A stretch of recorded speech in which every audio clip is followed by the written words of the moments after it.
अर्जुन और सुभद्रा के पुत्र अभिमन्यु को तो आप सभी लोग जानते हैं।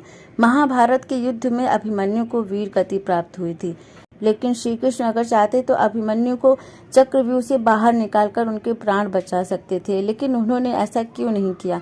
इसके पीछे भी एक पौराणिक कथा छिपी हुई है। कहा जाता है कि जब द्वापर युग में भगवान विष्णु ने श्री कृष्ण अवतार में जन्म लिया था, तब ब्रह्मा जी ने सभी देवी देवताओं को श्री कृष्ण की सहायता करने के लिए धरती पर जन्म लेने का आदेश दिया था। ब्रह्मा जी के आदेश का सभी ने स्वागत किया, लेकिन चंद्रमा ने उनके इस आदेश का पालन करने से मना कर दिया और उन्होंने अपने पुत्र को धरती पर जन्म लेने से मना कर दिया।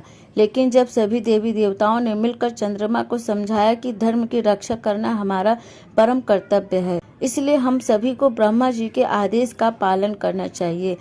ये हमारा दायित्व और हमारा कर्तव्य है। सभी देवताओं के कहने पर चंद्रमा मान गए, लेकिन उन्होंने अपनी एक शर्त रख दी। चंद्रमा ने कहा कि मेरा पुत्र धरती पर जन्म लेगा, लेकिन वो ज्यादा दिनों तक पृथ्वी पर नहीं रुकेगा। जब महाभारत युद्ध में अपना कार्य समाप्त कर लेगा, वो वापस मेरे पास लौट आएगा। अभिमन्यु ने महाभारत के युद्ध में अपने सामने खड़े बड़े बड़े महारथियों को हरा दिया था और युद्ध के दौरान वो वीर गति को प्राप्त हुए। अभिमन्यु के इस अदम्य साहस को युगों युगों तक याद रखा जाएगा।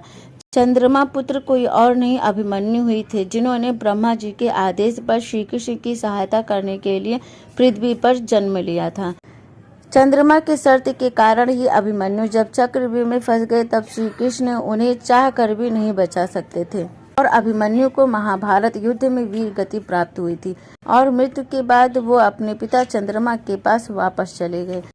तो ये कहानी कैसी लगी आपको? अगर पसंद आए तो प्लीज़ वीडियो को लाइक शेयर कमेंट करना मत भूलिएगा और आगे भी हमारे साथ जुड़े रहने के लिए चैनल को सब्सक्राइब जरूर करें। Thank you.